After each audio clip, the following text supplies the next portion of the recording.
Well, good afternoon, everybody, and welcome to the Social Engineering webinar for Kevin Davis Insurance. My name is Sherry Branson, and I'm your host. I'm now joined by Kevin Davis, the president of Kevin Davis Insurance. Good afternoon, Kevin. How are you? Hey, it works. Great, How are you? great. I'm doing well, doing That's good. well, doing well. Yay, we have That's good. sound, yay. And I know some people are joining us this afternoon who were on this morning's webinar, so welcome everybody, welcome back. And we're going over some complicated information today, so if you'd like to hear the webinar again, I'm going to put it up on our website tomorrow. And our website address is kdisonline.com, where you can listen to today's webinar and all of our past webinars as well. And if you'd like a copy of today's presentation, please send me an email to sbranson@kdins.com. So Kevin, today we have a very interesting and hot topic to talk about. Social engineering, it's become very, very important. And we're going to talk about social engineering today and why the coverage is important to community associations. And we're going to talk about some key things to be concerned about and some tips for you on how to avoid social engineering kind of claims. Yes, yes. Look forward to it. Yes, yes. And I know it'll help, hopefully it will help clarify some issues and questions that you all have about social engineering. There's lots of computer crime, there's funds transfer theft and other types of crime. There's hacking, there's phishing. So there's lots of different areas when it comes to computer crime. So we're going to try to clarify that today. And Kevin, what is your goal? Now you're planning to talk about social engineering. What else do you hope to accomplish today? Well, I mean, the key thing is today is to make sure that you out there understand what social engineering coverage is. Because right now, nobody really understands it. And hopefully, we get a chance to really explain it so that you get a good understanding. So Mm-hmm. that's my goal today. Absolutely. Great. Well, thanks everybody for joining us. And now, Kevin, social engineering, this is all sprung up out of all the technology that people are using, correct? And yes, it is, but it's not really anything new. Social engineering is not new. A social engineer is a person who really is a con artist, a con man.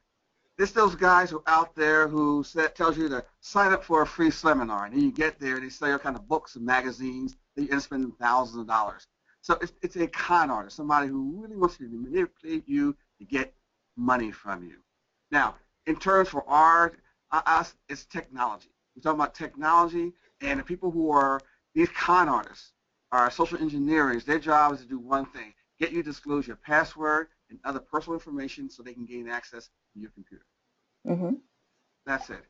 And today, Sherry, with all the large amounts of information and money that's transferring back and forth so quickly and more efficiently, criminals use social engineering tricks to get your employees, your vendors, your clients, and you. They trick you into stealing so they can steal money. Mm-hmm. Simple as that. Mm-hmm. Absolutely. We're all doing everything online now, Kevin. Mm-hmm. Now, and see, once they get this information, they hack, gain access to your contact list. And then what they do is infect that information with malware. Okay, so that's pretty much their scheme. Now, let me talk about right now the most effective social engineering scam out there. This is what we see more so than any time before. It's when an individual in a finance department, CFO, office manager maybe, they receive an email from the CEO informing them that the company is involved in a highly confidential transaction, and due to the sensitive nature of the deal, this must be kept secret.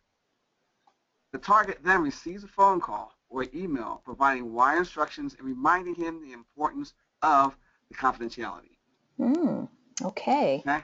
So now all of a sudden they find out that that was not a true email. And the problem is that employees themselves fear their bosses. Mm-hmm. And because they fear them, they have to immediately comply and send the money, even though they can take a couple of minutes and just make that phone call to find out if it's legitimate or not.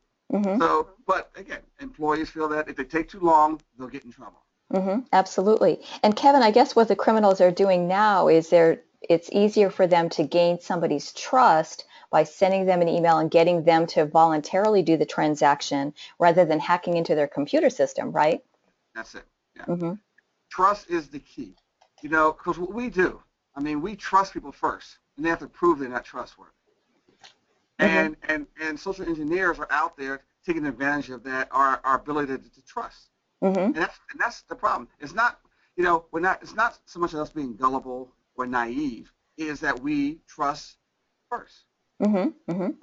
That's how we are. Mm-hmm. And if the email looks legitimate, a lot of people don't question it.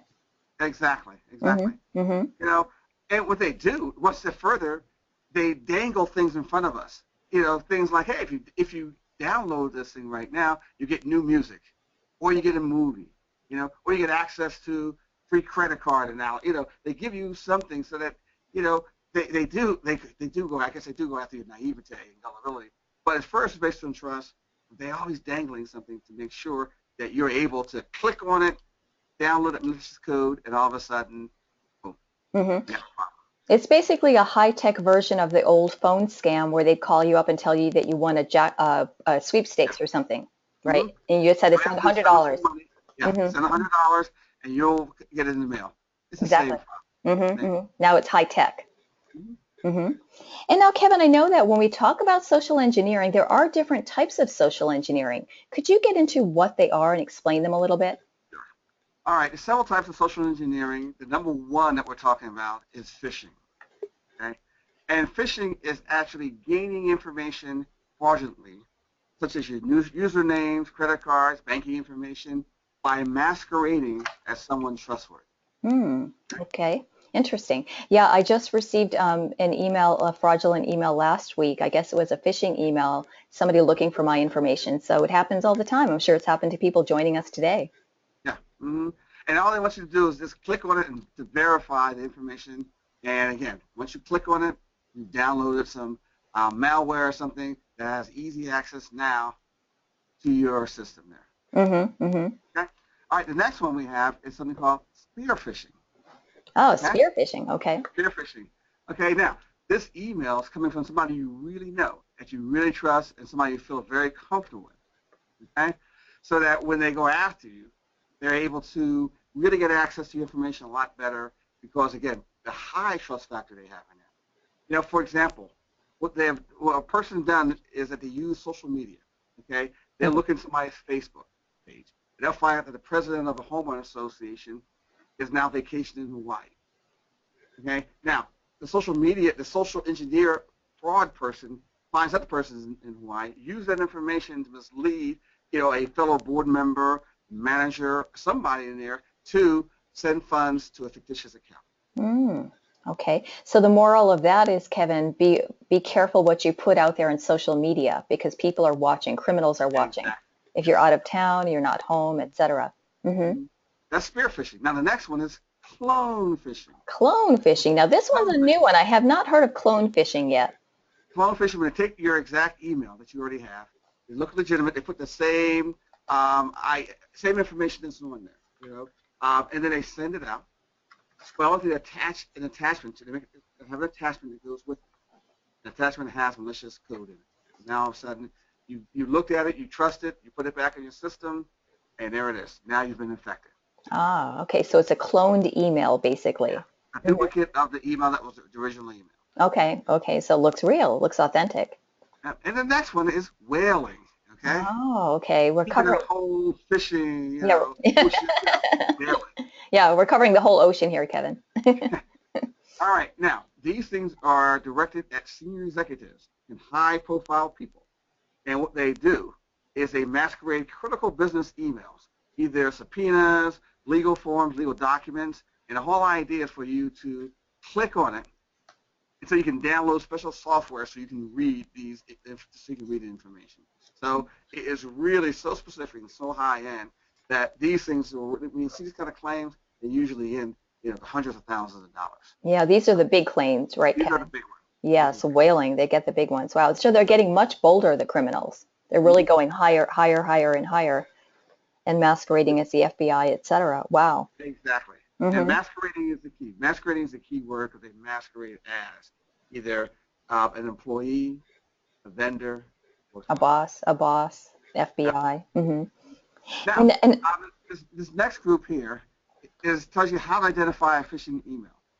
There's 6 points in here that's really, really important. And after this is over, I think you'll get a lot of requests for people to give you the slide here because it's really, really important how to tell if your email is legitimate or not. The first one is that you hover over to look at the email address to make sure the email is a legitimate email. Check the URLs to make sure that that is okay. Now, they love to have incorrect grammar and spelling, and there's two reasons why. The first reason why is so that it looks almost like, in other words, it'd be Bank of America. They might put a C, B-E-N-C, so that it can use the same website as the other one. But they also want to find out, are you that cautious or not? You find misspelled words and you still do it, that means they got you. That means you're not really, you're lazy and you're not really going to do what's the right thing. So look out for plain text without logos. Watch out for requests for personal information. You should never give it. And then watch out for general attachments. Be really, really careful. So these are things that you can help you out and help out your clients out to make sure that they're not getting the phishing email. We see them all the time. Absolutely. We get them all the time at work and in personal email. It's a good idea to just double check with the company or the person that is pretending to have sent you this email. Okay. Great. Okay, these are some good tips. And as Kevin mentioned, if you'd like a copy of today's presentation, please send me an email to sbranson@kdins.com, and I'll send you a copy of the presentation. And you can also listen to it again on our website at kdisonline.com. And now, Kevin, today we're going to talk about social engineering and community associations and why community associations should be worried about this. Okay. First of all, understand that anybody with a computer and internet connection can create havoc in businesses today. Because the internet provides this quick, efficient way of accessing large amounts of information about individuals. Now, you live in a condominium, right, or a homeowner association, Sherry? Homeowners Association. Okay, now you pay monthly assessments. How do you do it? Yes, well, we just started doing it last year online, Kevin. It's very convenient, but it also makes me a little bit nervous. Yeah, it does, because we have all this convenience and speed right now, but the question about security and privacy will always be a problem for us. And that's where the issues are at, security and privacy. You see, small businesses like community associations and management companies and landscapers, they're especially vulnerable to social engineering claims because they really offer easy access to things like emails. They collect all this information about bank information, credit card information, employees, they gather all that information. Some information is not that you really should be getting, but they get it. And they don't keep access logs. So even if the information has been stolen, they don't even know. Absolutely. They don't have large IT departments to protect the information. Like you said, they're small businesses and they don't have a lot of protection. Now, one of the problems that we see is former employees, okay? And I probably have this problem with community association board members, former employees of management companies. They hack into networks using the password they had over a period of time. So meaning that they left the company, but their password has not changed. There was a situation in New York City where 30,000 credit records were stolen over a 2-year period after the person left the company. The cost of the crime was estimated to $100 million. Wow. And something as simple as just changing the person's password would have prevented that. How easy would that have been to stop that crime? That's it. That's it. For 2 years, he kept the same password, and it was causing this kind of problem. So, again, it's the same thing when we talk about protections available. The number of protections available is understand that there's a lot of volunteers out there, okay? And you have to make sure those volunteers are educated. They understand their job and what they have to do. The problem is a lot of times they don't. They don't have the education out there. They don't have the resources out there to tell them what's right and what's wrong. And Kevin, what worries me too is speaking of my homeowners association, they asked for my social security number, my account number, etc. So by asking for that information, now they're basically liable if anything happens to it, correct? Yes, they've just increased their exposure. Don't collect information you don't need. Simple as that.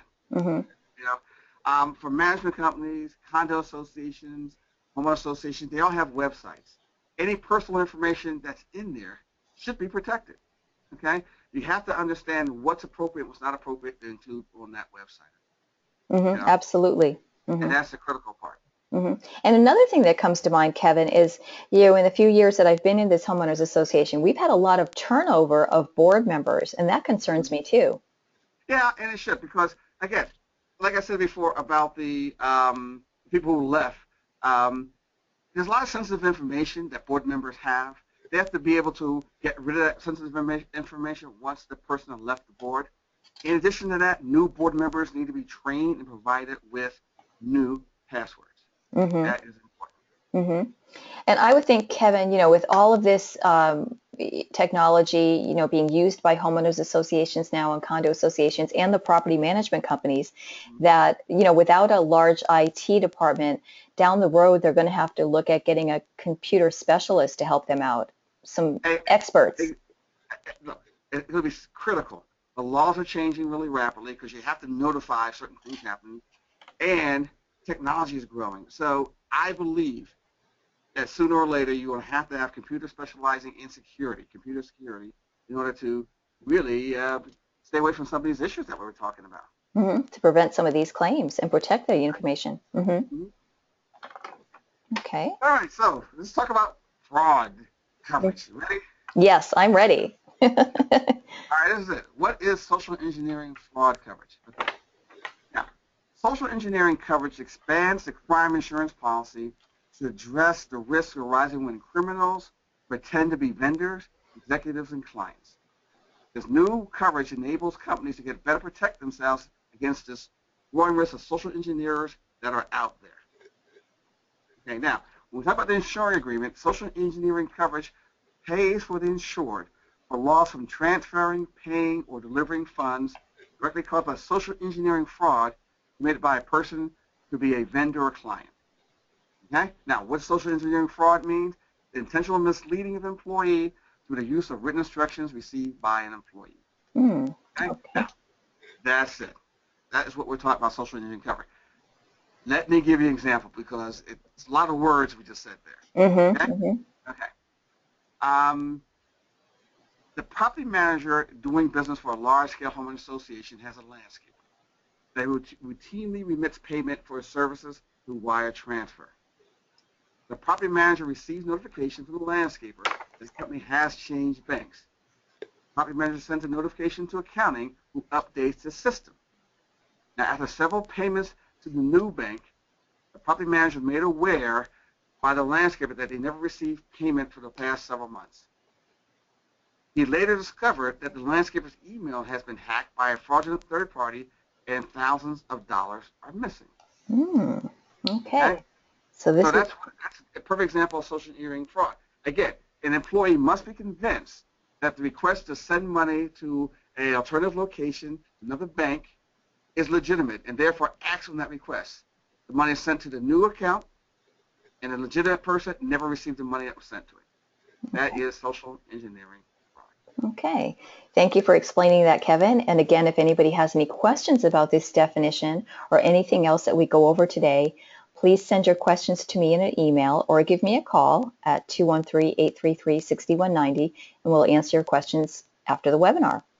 And now, Kevin, does my standard crime insurance policy cover this? Okay. And that's been a great question because it depends.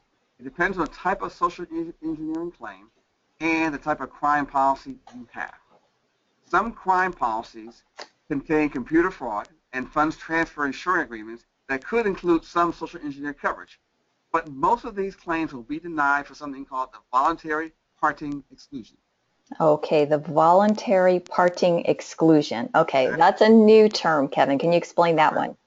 Voluntary parting exclusion exclude loss resulting from giving or surrendering of money, securities, or other property in exchange or purchase, whether or not fraudulent.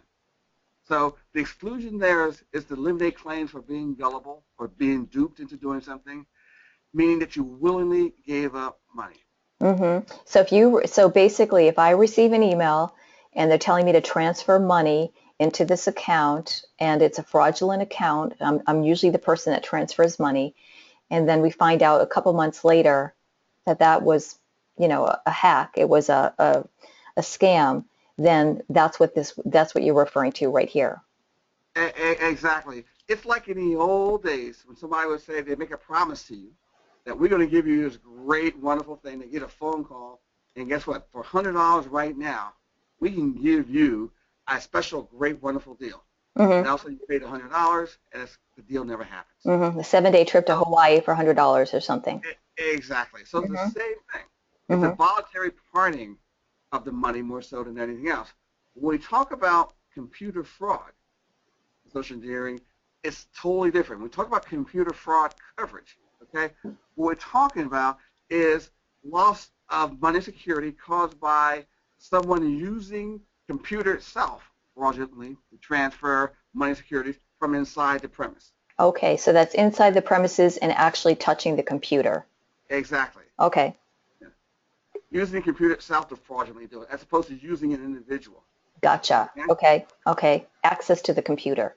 Yeah. See, social engineering tricks, it's so much easier to do that than it is to do anything else.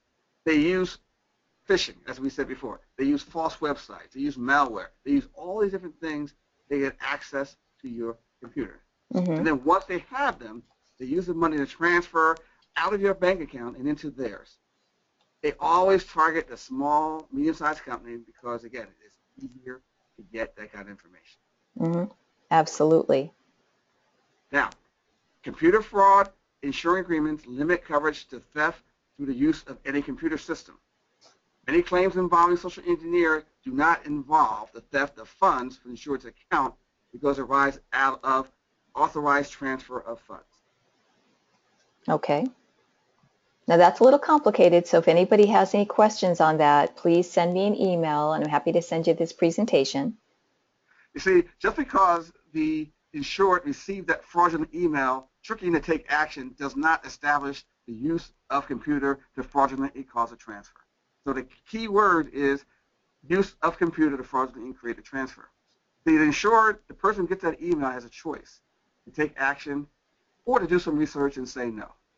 That's the difference. They have the option to check it out or to just go ahead and transfer the money. Exactly. As opposed to the use of computer fraudulently to cause a transfer. That's the difference.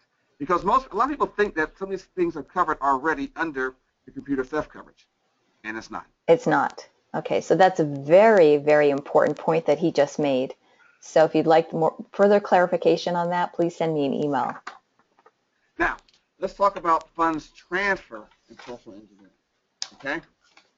See, the social engineers, they like the victims to use wire transfer for one reason. The money moves fast. They can take the money and run before the victims discover the truth. They also know that the transaction is difficult to reverse and money is difficult to get back. Okay, now, when we talk about funds transfer coverage, it's money called, okay, make sure I don't get too complicated here. Okay. When we talk about funds transfer, it's electronic instruction fraudulently transmitted to a financial institution to transfer, pay, or deliver funds to someone other than you without your knowledge or consent. Now, all that stuff means one word, again, without your knowledge or consent. Okay. That's the key thing. Okay. When we talk about funds transfer coverage, when you talk about computer theft, you're talking about things like without knowledge or consent. Social engineering is with knowledge and consent. Okay. Funds transfer insurance agreements designed to cover certain types of fraudulent acts not resulting from the insured's conscious decision to transfer funds to a client or a vendor. Okay, so that's where they're different. The coverages are different and the definitions are different. Not it's consent or without consent. Okay. And that's it. And that's the most important part of it. When we talk about social engineering is about manipulating individuals into getting them to give information about the computer or gain access to the computer by manipulation of you. As opposed to any other type of crime coverage. So let's do a quick recap of what we're talking about here. Okay. Right now, the crime policy has changed a lot over the past several years. Historically, crime was about employee dishonesty. Nobody purchased anything other than employee dishonesty coverage. Now we're talking about wire transfer fraud, computer theft, we're talking about social engineering, we're talking about money order counter for currency, depositors forgery. All those coverages are really very, very important because what's happening right now is that historically, crime insurance was about employee and employee relationships. Now we're starting to see claims from non-employees that are now covered under the crime policy. So when we talk about crime insurance coverage right now, it's not just employee dishonesty. It is. You have to have all the other coverages. The other coverages are not that expensive. We will have a social engineering policy in the near, not too distant future. It will be a lot broader than anything that's out there right now. That's why it's taken us a lot longer because of the relationship between the management company and the board of directors. We have to make sure all those things are covered. We have to make sure that the application is correctly done so that we know that whoever completes the application understands what can happen in a social engineering situation, and they're educated to prevent those kind of losses. So social engineering is about manipulation. Computer crime, wire fraud transfer is about access to the system so they have access to it without your manipulation. So I think the bottom line is that when you buy crime insurance coverage today, to make sure you have all the coverages available that you can get, because if you don't, sooner or later it'll come back after you, and you can be held liable for not providing proper insurance. Mm-hmm. Great. Whew, that was a mouthful. That was a mouthful. Yes, that was a good recap, Kevin. I know you covered a lot of information, a lot of great information. And again, if anybody has any questions, please send an email to me, sbranson@kdins.com, or to your underwriter if you have questions about our crime policy. We also have a specimen policy of our crime policy on our website. If you go under specimen policies on kdisonline.com, and it can also send you a copy of today's presentation. Thank you, Kevin. Thank you so much for all that great information. Great webinar, and thank you everybody for joining us. Please join us on December 11th at 11 a.m. Pacific Standard Time. We'll have a special holiday webinar on how to stay stress-free at work and during the holidays. Have a great afternoon, everybody. Take care. Thanks a lot. Thank you. Thanks, Kevin.